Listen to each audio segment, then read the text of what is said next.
Good afternoon, everyone. Just to make sure, can everyone hear me? Yes. As mentioned, I'm also a professional nurse from TB Care. I'll be presenting to you harm reduction services for people who inject drugs, tailored community outreach services that we offer for PWIDs and our stakeholder collaborations. Our first slide is taking us through our objectives in the program, which are to prevent new infections of HIV, hepatitis B, and hepatitis C amongst the people that inject drugs, to improve the 95-95 health outcomes for people who inject drugs, by using combination prevention approach, improve access of drug treatment, which is in our case methadone for people who inject drugs, support HIV prevention, and improve the quality of life, strengthen advocacy for harm reduction programs in South Africa. My second slide is basically stating the services that we offer to our clients guided by the World Health Organization. Firstly, I would like to mention that we managed to offer these services, or rather reach our objectives through our teamwork and hard work within our 5 departments that we have in our organizations, which are, we have a HIV testing service department, opioid agonist therapy department, the advocacy department, needle and syringe department, and we also have the psychosocial department. Just to name a few services that we offer needle and syringe service, opioid agonist, OAT, basically where our clients get to be screened for hepatitis B and C, HIV testing and counseling. We also offer psychosocial screenings and assessments for our clients, and also provide them with advocacy and promotion of human rights. The implementation of OAT, this slide will basically take us through the process that we follow to initiate our clients on OAT. Our first point of contact is the peer, be it on outreach or at our DIC.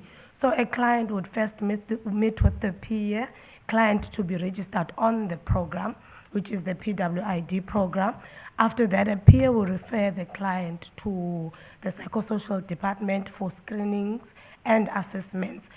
After the client has met with the social worker and has been identified eligible to be on the OAT program, then the client will be referred to the OAT nurses to be initiated now on the OAT program. On the day of initiation, there is screening tests and examinations that we offer to the client, which are basically the hepatitis B and C screening tests. We also do an ECG for the client, pregnancy test, and we also provide them with a drug test. Just to explain why we do a drug test, we have identified that some of our clients, they come to the DIC for methadone only to find out that they're not really on heroin. So now it is quite dangerous to initiate a client on methadone that is not on heroin. So we're basically trying to check that when we do a drug test, just to make sure that the client is really using heroin.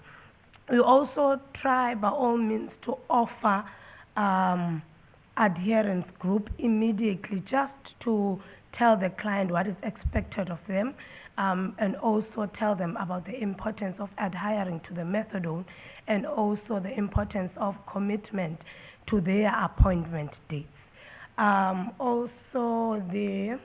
We have 3 methods of OAT collection, which is DOTS, weekly and monthly. DOTS is mostly for newly initiated clients because we really need to observe and to make sure that they are taking the correct dosage to prevent overdose, and also sharing their medication or loss of medication, because this is all still new to them. So sometimes they struggle to take care of that bottle that we give it to them.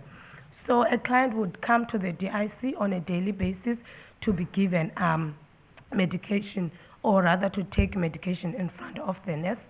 Then we have weekly collections, which is basically for stable clients then that have been on the program for quite a long time, just that they do not have support persons.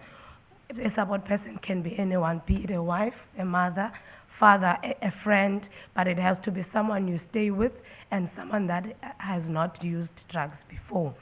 Then we have monthly collection, which is basically a client with a support person. A support person's role is basically give out the medication to the client. So we also have now groups or sessions for the support person just to tell them what is expected of them and how to handle the medication. So a support person, our main role would be keep the medication safe, away from anyone in the household, especially children.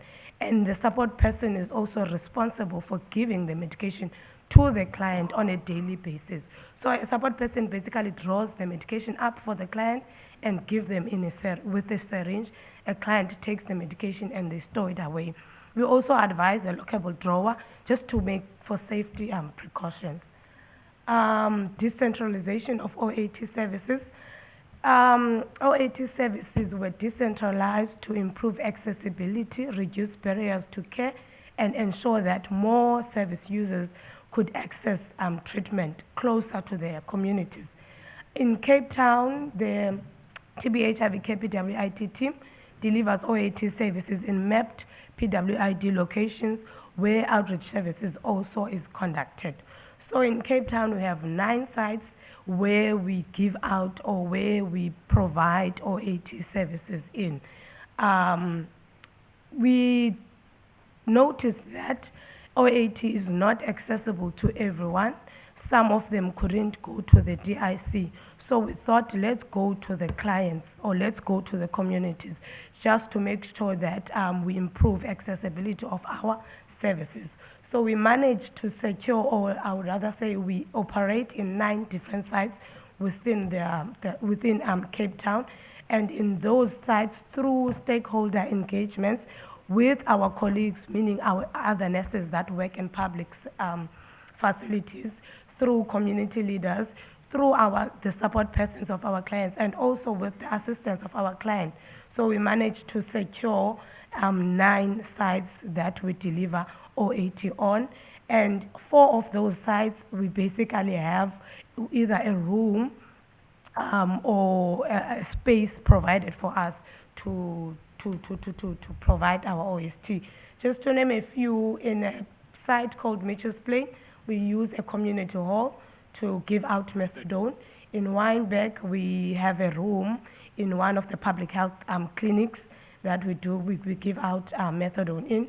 We also have a site in Belleville where we occupy their men's clinic. So we also have a room there that we give out basically we provide OAT services on. And then in every other site that we have, we utilize our mobile clinic. Our performance from April 2024 until July 2025, we currently have 554 clients on OAT, 133 beneficiaries were integrated with their family members, and 27 beneficiaries managed to secure formal employment through the assistance of OAT. Thank you. Any questions?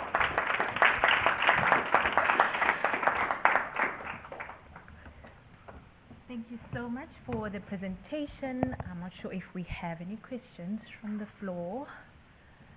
There's a question over there. Oh, Daniela. Okay. Go ahead. Sorry, I might have missed it, but it's going back to the first presentation we had, which was nurse-led, right? So in your program, is the initiation nurse-led, the OAT? And if not, what are the barriers for that? I would say it is, but we do have a doctor in our facility that prescribes the methadone. So the doctor basically only write down a prescription for a client, and then anything else that needs to be done for the client is done by NS. Yes, hi sister, it's Gaynor Grace from Goodwood Correctional Centre. Firstly, just want to say it's lovely to meet you in person. We've only spoken on the phone. It's always been a pleasure to work with you. Thank you. Thanks for a great presentation. Thank you.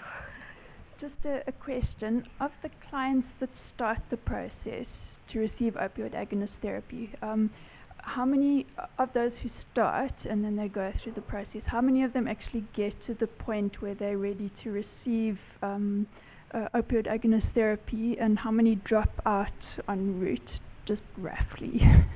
Oh, so our process, that specifically one whereby they attend, I think you're asking about the contemplation groups. Yes. It is mostly led by our psychosocial department.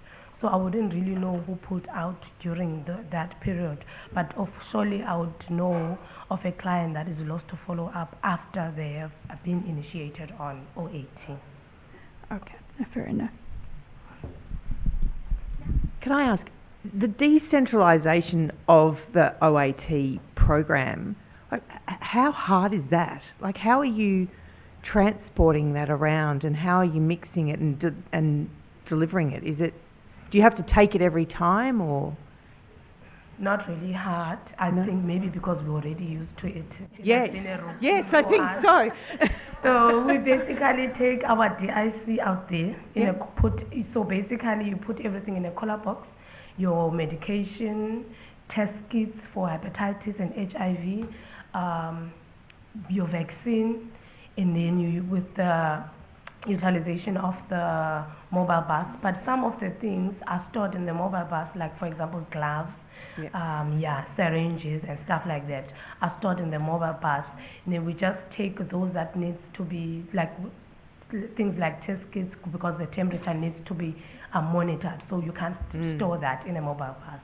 With a cooler box, once a week, then you go into a different site. I think because we are already used to it, it was difficult. Before you would forget maybe a vaccine, you forget a hepatitis C test, kit, whatsoever, but now you just know what to carry with you.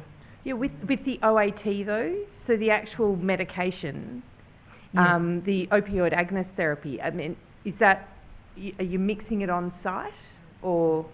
So we decant it on site. It's decanted on site. In So bottles, then we label it, and then I would put it in a separate cooler box. So when you go on outreach, you carry 2 cooler boxes, one with test kits and then the one with methadone. Right. That has already been poured from the DIC and Okay, labeled it's all out. decanted. Yeah.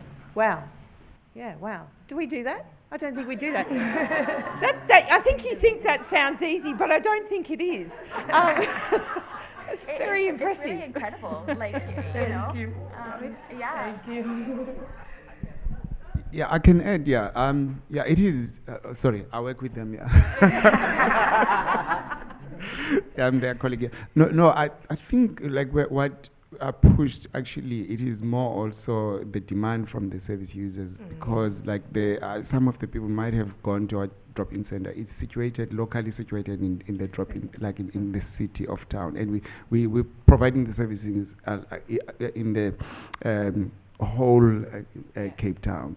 And then, but when we provide the outreach, like we provide the needle and syringe services, and then people would say they would like to get the methadone, and then we have to think of the ways to respond to them, and in order for, and that also, the other positive pressure, it was also from the community members, because we do engage the ward councillors and the other local partners within, and then they would say, you're providing only needles, what are the other interventions that is helping the people to get integrated with this with the community? Then in that way, then we need to think of how do we take the services to the people, rather than for them it's going to be a barrier to be commuting. Yeah. I think it's one of the most remarkable things I've ever heard, because you know we've got all these people on OAT who are bound to a pharmacy, to a chemist. Yeah. And they have to go every day. Yeah. And but this is... It's in hybrid, as she said. Maybe it was not clear. So we do have the fixed sites, but in other areas, then we use our mobile unit, like where we would agree, like between, like we put forward maybe 3 to 4 hours, and then they would know that they meet us in that place, and then we station there, and then they come and access. And he was asking, do we initiate also out of the mobile? Yeah, we do also. So we really take the drop-in center to the people.